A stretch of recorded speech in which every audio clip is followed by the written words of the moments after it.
Glass exploded across the loading dock as 3 black SUVs boxed in a delivery van, and Dr. Selam Bekele was dragged out of the driver's seat with a bag over her head before she could scream a second time. 20 minutes earlier, she had been closing a dying man's wound in a clinic with no name on the door. Now, she was being thrown into the back of a car by men who worked for the one person in Seoul who could make her disappear and call it justice.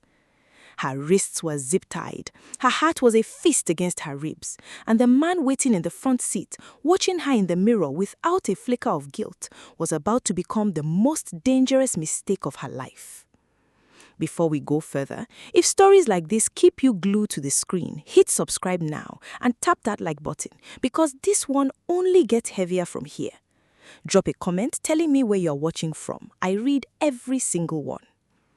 3 days earlier, Han Sung-jeon stood over a case file that had eaten 4 years of his life. He was the youngest senior prosecutor in the Seoul Central District, a man other lawyers described in one word: ruthless, and he had built a wall of evidence against Jinsung Pharmaceuticals so tall that even the chairman's lawyers had stopped smiling in meetings. Sung-jeon's own sister had died in one of Jinsung's unapproved trials 9 years ago, and nobody in that building knew it because he had scrubbed his own file to keep the conflict hidden. He did not do this job for justice. He did it for her. The case had one hole in it. A witness named Getacheo Alemu, a factory floor supervisor who watched Jinsung falsify safety logs, had gone into hiding after 2 attempts on his life. He had one person keeping him alive, an unlicensed volunteer doctor walking out of a clinic in Garibong that treated migrant workers nobody else would touch and stitched them back together without asking who was chasing them. Her name was on a single intercepted phone record. Sung-jeon read it 4 times: Selam Bekele. That evening, Sung-jeon's investigator laid photographs across his desk. A woman in scrubs walking into an alley behind a shuttered building. A woman buying antiseptic in bulk with cash. A woman who had, according to hospital records, been struck off a residency program 18 months ago for reasons the file didn't explain. She's hiding him, the investigator said. Sung-jeon didn't look up. Then we take her before Jinsung does. He said it the way he said everything, flat, final, already 3 steps down a road he hadn't asked anyone to walk with him. The next morning, in a district 2 subway lines away, Selam was changing a dressing on Getacheo's ribs when he grabbed her wrist and told her in broken Korean that men had followed him to the pharmacy. She didn't panic. She had learnt in Addis Ababa, in a trauma ward with more gunshot wounds than gauze, that panic killed faster than the wound did. Then we move you tonight, she said, and meant it, because she had already moved 4 patients like him in the last 2 years and lost none of them.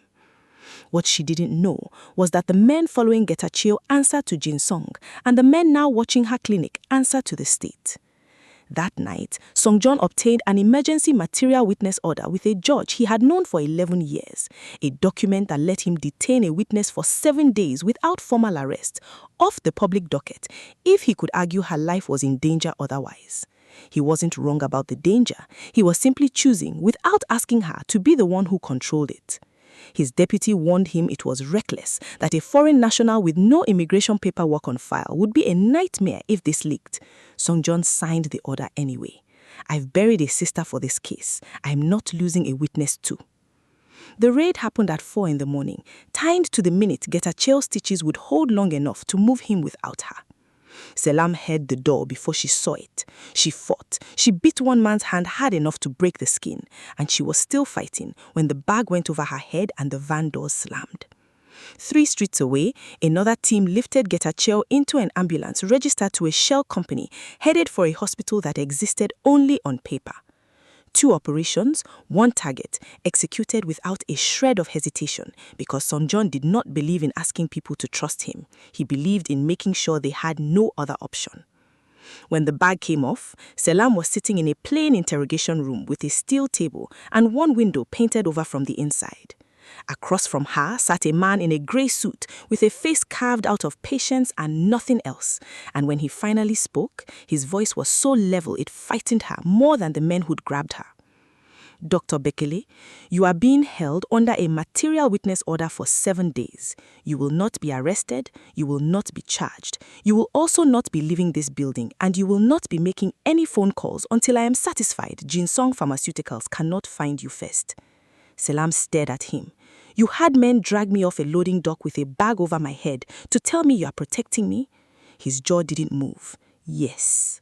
Then untie my hands, she said, holding up her zip-tied wrists. Because if you actually meant that, I wouldn't still be sitting here like your prisoner. For the first time, something in his expression shifted. Not softness, more like recalculation.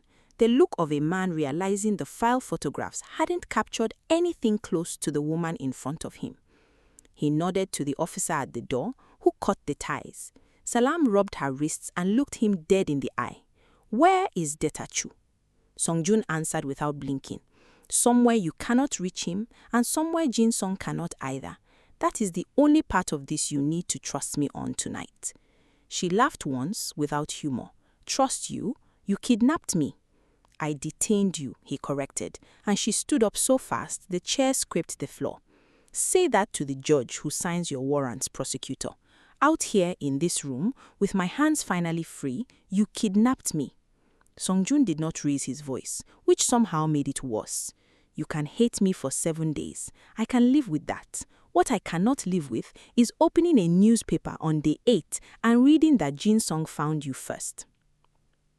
Selam went quiet, because underneath the fury, some clinical part of her brain, the same part that had kept her alive through worse rooms than this one, recognized that he wasn't lying about the danger. She just wasn't ready to admit it yet. The following morning, they moved her to a state-safe house on the outskirts of the city, a converted 2-story building with barred windows and one exit guarded around the clock. Songjun walked the perimeter himself before he let her inside, a habit his deputy had stopped questioning years ago. Selam stood in the doorway of a small bedroom with a cot, a lamp, and nothing on the walls, and turned to find him watching her from the hallway with a stack of files under his arm. This is where you are keeping me for a week, she said. It wasn't a question. This is where you'll be safest for a week, he answered, and set a folded change of clothes on the end of the cot, without another word, before walking away like the conversation cost him something he didn't want to name. That afternoon, over a bowl of rice neither of them had touched, Salam finally broke the silence between them. Do you even know what he told me before your men grabbed us, Getachew? Songjun looked up. Tell me. He said if the company found him before you did, they wouldn't kill him quietly. They'd make it look like an accident at the plant he used to work at, so nobody would ask questions. Her voice cracked slightly on accident, and Songjun, who had spent 4 years building a case out of exactly that kind of accident, felt something in his chest tighten that he refused to name. My sister, he said, and stopped, because he had never said that sentence out loud to anyone outside his own family. Salam waited. He didn't finish it that day, but something had cracked open in the room that neither of them could seal shut again, and later that night, lying awake on a cot in a house she hadn't chosen, Selam found herself replaying the sound of his voice on that unfinished sentence far more than she wanted to admit. The following morning, they too began with a fight. Selam demanded to see Getachew, and Songjun refused, and the argument that followed echoed down the hallway loud enough that the guard outside checked twice to make sure no one was hurt.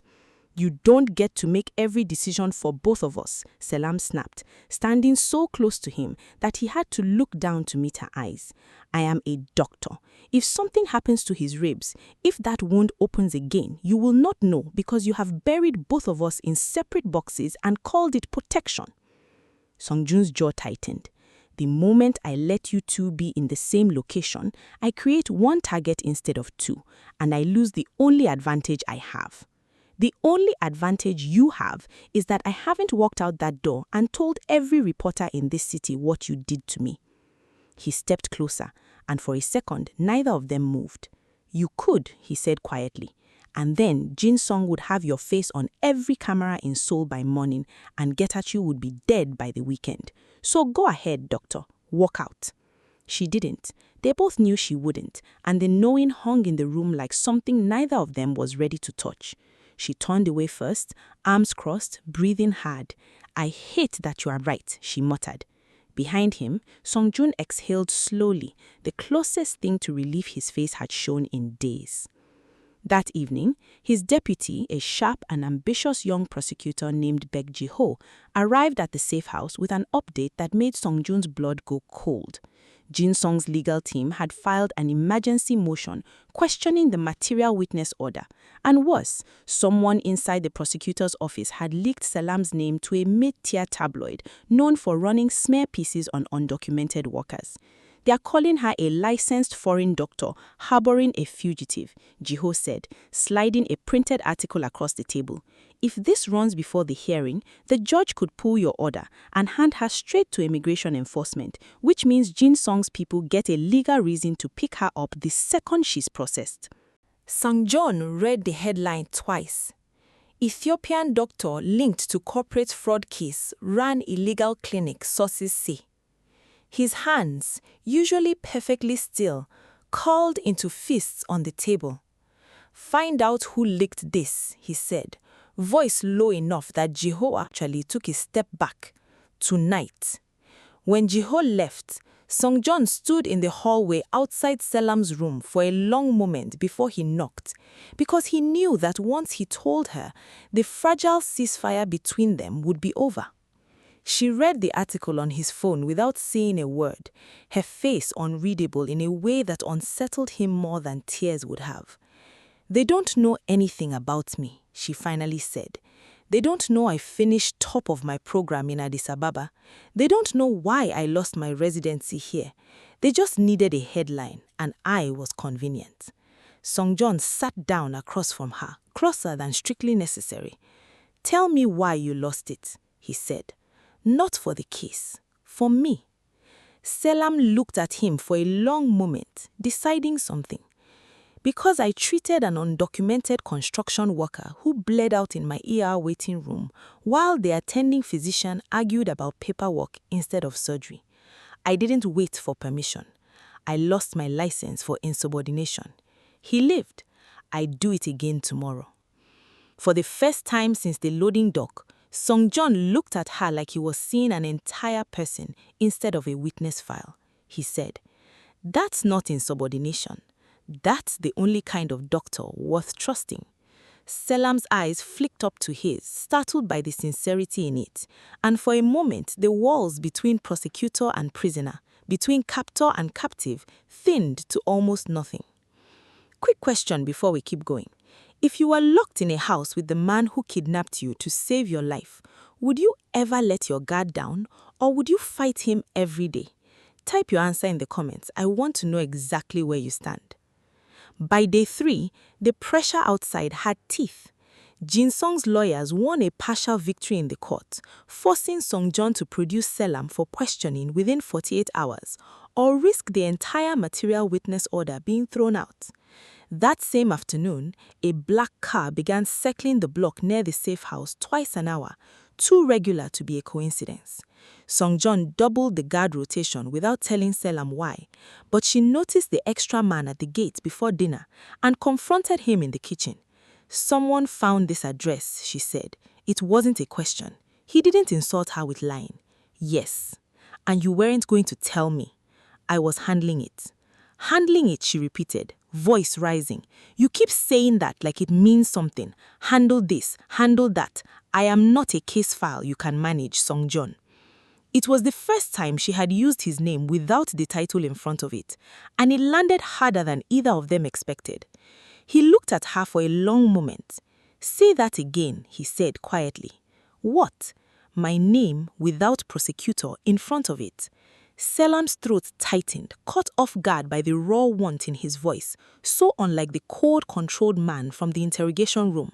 "Sung-jun," she said again, softer this time, and something in his chest that had been locked for 9 years cracked another inch wider. That night, the black car came back a third time, and this time it slowed to a full stop outside the gate. The guard radioed it in, and within 90 seconds, 4 men were out of the vehicle and moving toward the fence line with the kind of coordinated calm that meant they had done this before. Song-John grabbed Selam by the wrist and pulled her away from the window. Basement now, he said, and for once she didn't argue because the look on his face told her this wasn't a drill. Gunfire cracked against the front door frame as Song-John shoved Selam down the basement stairs and put himself between her and the entrance, service weapon drawn, hands steadier than they had any right to be. Upstairs, the security detail returned fire, and the whole house shook with the sound of a fight neither of them could see. Selam pressed herself against the cold wall, heart slamming, and watched the man who dragged her out of her old life stand at the top of the stairs like he intended to take a bullet meant for her without a second's hesitation. "Get down," he barked, not looking back, and for the first time she realized this wasn't a man protecting a case file. This was a man protecting her. It lasted 4 minutes that felt like 40. When it stopped, one of Jin Song's men lay wounded on the front lawn. The other 3 had fled into the dark, and Song-John's own guard had taken a graze along his shoulder that would need stitches he didn't have time to think about yet. He turned back to the basement stairs, gun still in hand, and found Selam already climbing toward him, medical instinct overriding fear the second the shooting stopped. "Someone is hurt," he said. "Show me." He hesitated only a second before stepping aside. She walked on the wounded guard at the kitchen table with the same steady hands she'd used on strangers in a nameless clinic for 2 years, cutting away fabric, pressing gauze, giving orders in a mix of English and Korean that nobody argued with.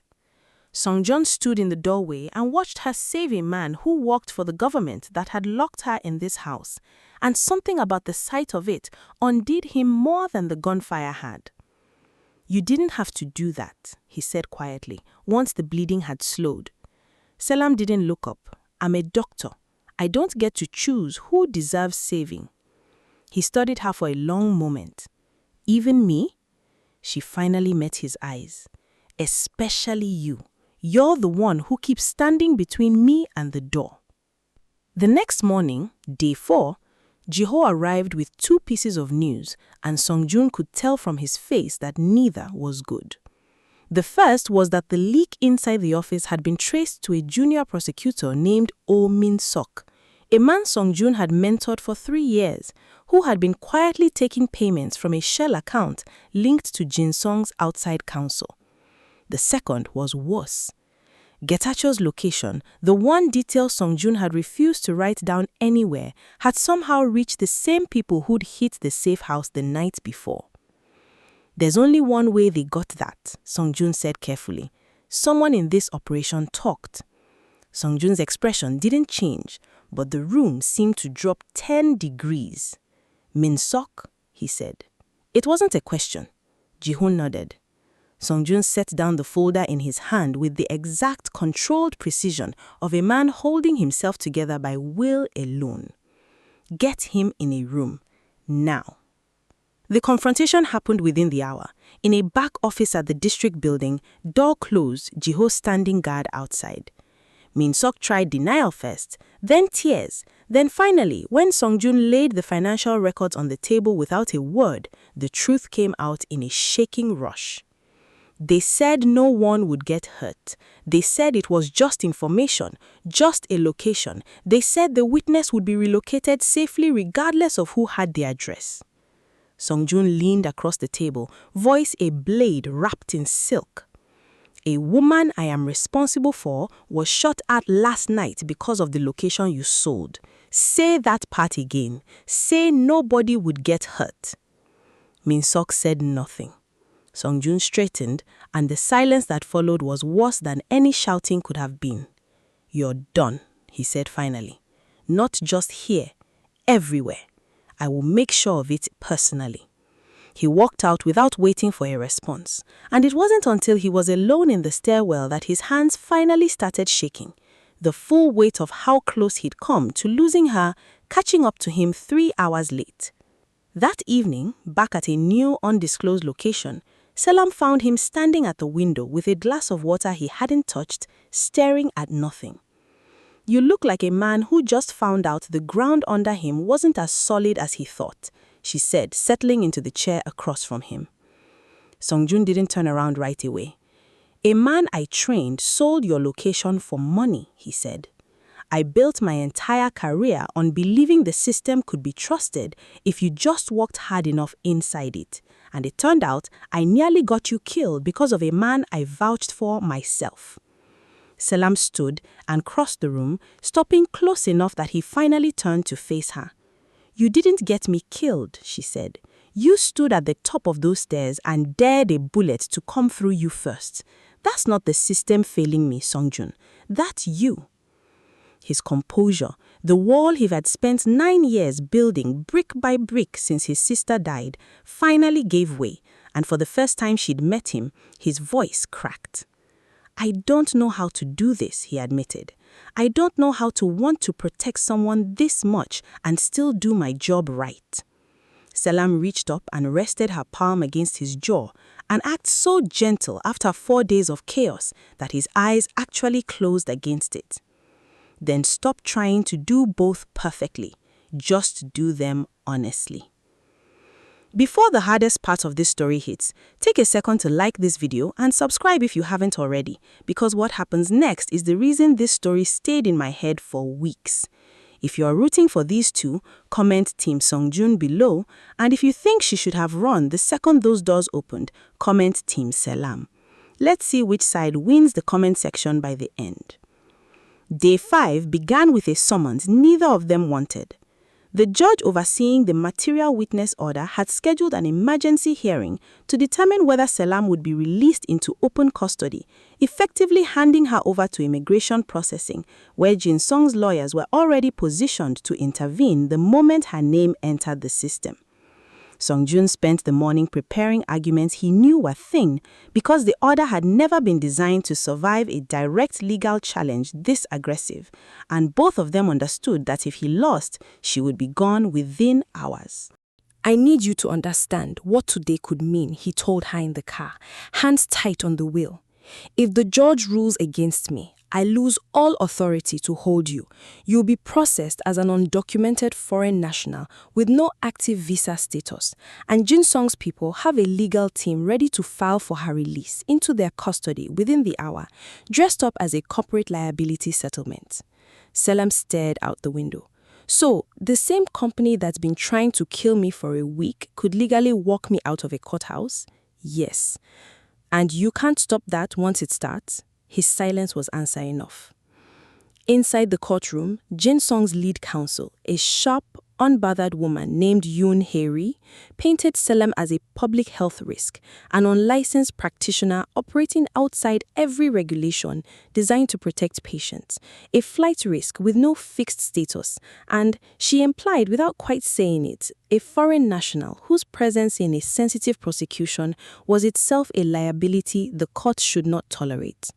Selam sat rigid beside Songjun's table, jaw clenched, listening to a version of herself built entirely out of half-truths and convenient omissions. When it was Songjun's turn, he didn't argue procedure first. He looked directly at the judge and said, 4 nights ago, armed men opened fire on a state-safe house because someone inside my own office sold her location for money. Dr. Bekele didn't run. She didn't call a lawyer. She didn't demand a deal. She treated the wounded officer who got hit defending her with her own hands at a kitchen table because that is who she is when the room goes quiet enough for anyone to actually see her clearly. He set a copy of Min Sok's financial records on the bench. This is who tried to have her killed for money. Ask the court whose character is actually in question here. The judge took a long moment before ruling that the material witness order would remain in force for the final 2 days originally granted, citing the documented and unresolved threat to Selam's safety.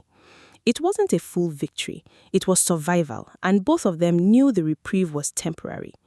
Outside the courthouse, Hae-ri caught Songjun's arm as he passed. 2 days, she said, smiling without warmth.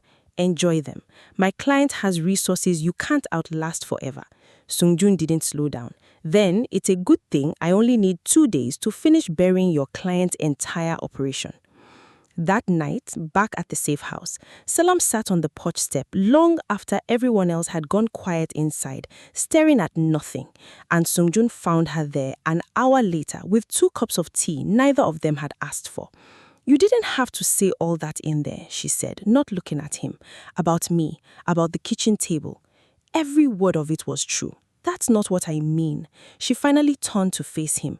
You put your own case at risk, defending my character in open court. That wasn't a legal strategy. That was personal. Sungjun sat down beside her, close enough that their shoulders nearly touched. Everything about this stopped being just a case around day 3, he admitted.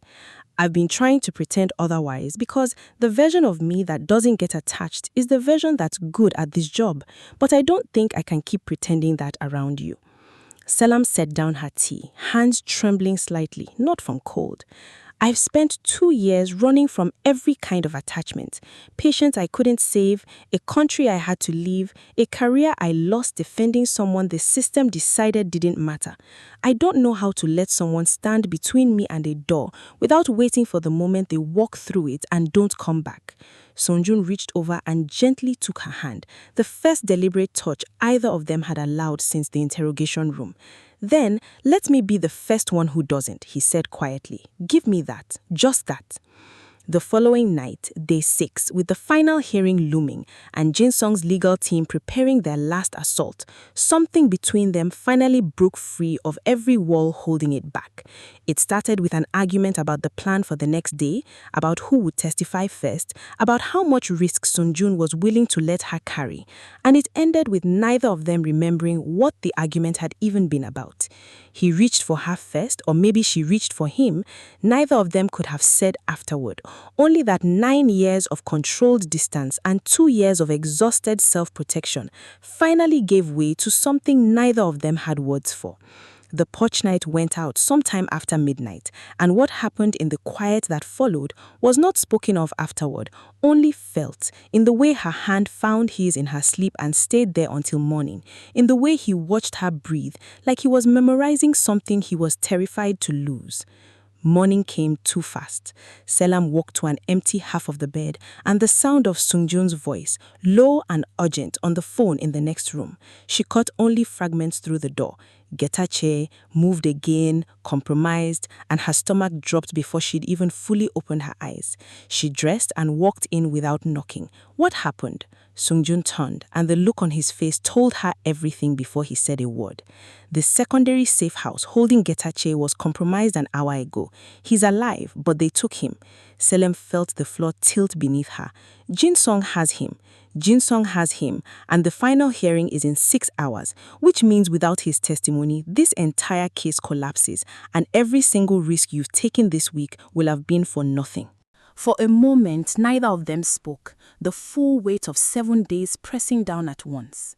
Then Selam straightened, jaw set in the same way it had been the night she'd stitched a stranger's ribs with flashlight. Then we don't wait for 6 hours, she said. We go get him. Seongjeon stared at her like she'd lost her mind. Absolutely not. You are the one person in this entire case Jin Sung wants most, and you want to walk into wherever they are holding him? I'm the one person who knows exactly what his injuries look like and exactly how long he has before that wound reopens under stress, she shot back. You need him alive and coherent enough to testify in 6 hours. I'm the only one in this house who can guarantee that once you get him out. So either you bring me or you go in blind and hope. He hated every part of the logic, and he hated more that she was right. If anything happens to you in there, he started, and she caught him off stepping close enough that he had to look down at her. Then you'll have lost me doing something that mattered, instead of losing me to a court order and a headline. I would rather take that risk with you than sit in a locked room wondering if either of you survives it. Something in his chest gave way completely, the last wall folding without a fight. Stay behind me the entire time, he said finally. Every second. Deal, she said, and for the first time all week, something like a real, fragile hope passed between them. The location came from an unlikely source, Bakji Hope, who had spent the night quietly tracing a shell company payment trail Minsok's records had exposed, landing on an abandoned cold storage facility on the industrial edge of the city, registered under a subsidiary 3 layers removed from Jin Sung's name. It's not confirmed, Jiho warned. It's the best lead we have with 6 hours on the clock, Seong-jeon said, already moving. Get me a tactical unit, quietly, no press, no leaks this time. And Jiho, if anyone on this list reports to Min Sok's old contacts, they don't come within a mile of this operation. They arrived as the winter sun was climbing weakly over rusted loading bays. 6 officers, 1 prosecutor who hadn't slept, and 1 doctor who refused to stay in the car no matter how many times she was told to. Before they moved in, Seong-jeon crouched beside her in the shadow of the perimeter fence and checked one last time that she understood exactly how dangerous the next 10 minutes could be. If I tell you to run, you run, he said. No arguments, no negotiating, no doctor logic about who needs saving first. Selam met his eyes steadily. And if you are the one who needs saving, then you have already gotten Getachel clear, and Jiho will be right behind me. It wasn't a real answer, and they both knew it, but there wasn't time left to argue, so she simply nodded and let him lead the way in. Inside, the facility was colder than the air outside. Refrigeration units long dead, but the concrete still holding the chill, and it took 11 minutes of careful, silent movement through freezer corridors before they found Getachel. Zip tied to a chair in a back office, 1 guard posted at the door, another patrolling the loading dock outside. The takedown happened fast and ugly. Officers moving in coordinated silence, the patrolling guard dropped before he could radio a warning, the door guard disarmed in a scramble that left one of Seong-jeon's officers with a split lip and a fractured wrist. Selam was through the door the second it opened, kneeling in front of Getachel before anyone told her it was clear. Hands already checking his pulse, his pupils, the dressing on his ribs that had, exactly as she predicted, begun to seep through days-old gauze. Stay with me, she said in the mix of languages that had somehow become their private code over the past 2 years. You are not dying in a cold storage unit 5 hours before you get to watch that company burn. Stay with me. Seong-jeon stood in the doorway, weapon still raised, scanning the corridor behind them. And it was in that moment, watching her work with total focus in the middle of a scene that would have broken most people, that he understood with complete and terrifying clarity exactly how much he had to lose. Clear, he called, finally, lowering his weapon, and the words seemed to release something in his chest he hadn't realized he had been holding for 7 straight days. They got Getachel to a hospital with 40 minutes to spare before the hearing, Selam riding in the ambulance beside him, refusing to let go of his hand until the surgical team physically took over, and Seong-jeon standing in a hospital corridor for a second time that week, watching a woman he once had dragged out of a van in zip ties fight harder for a stranger's life than most people fought for their own. Getachel testified from a hospital bed via secure video link. 2 hours later, weak but lucid, his account of falsified safety logs and buried internal reports landing in that courtroom like a demolition charge. Jin Song's chairman was indicted within a week on charges that would eventually reach manslaughter, tied directly to trial debts the company had spent 9 years covering up, including, though it took Seong-jeon 3 more months to build that final piece of the case himself, his sisters. When the hearing ended, the material witness order expired exactly as scheduled, 7 days to the hour since a bag had gone over Selam's head on a loading dock. Technically, she was free to walk out of the courthouse and never see him again. No order binding her, no case requiring her presence, nothing left tying her to the cold prosecutor who had taken her freedom to save her life. She stood on the courthouse steps in the thin winter light, Getachu's testimony still ringing through the building behind her, and for a long moment she didn't move at all. Song-jun found her there 20 minutes later, having finally escaped the press scrum inside. "You're free," he said, stopping a few feet away, hands in his pockets, the most uncertain she had ever seen him look. "The order's expired. There's nothing left holding you here." Selam turned to face him, and the fear in her chest wasn't about Jin Song anymore, wasn't about danger or hearings or headlines. It was simpler and far more terrifying than any of that. "I know," she said quietly. "That's not actually the question, is it?" "No," he admitted, "it isn't."